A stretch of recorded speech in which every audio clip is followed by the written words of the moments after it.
खा भाकरी खा. पाला खाल्लास काय?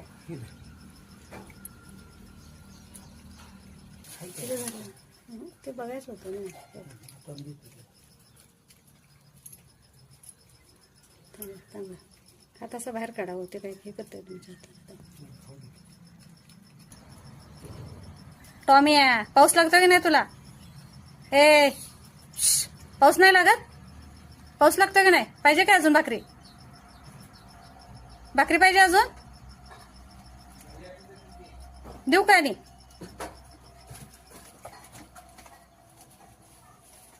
खा खा खा खा खा. तुला कोण काय म्हणत नाही. खा. उपले आला हो इकडं. चल तुला काय नाही. ते बारक्याला दिलाय. तुझा नको. ती उपली आहे. तुझा तुझ्या पिल्लाला दिला इथं मी.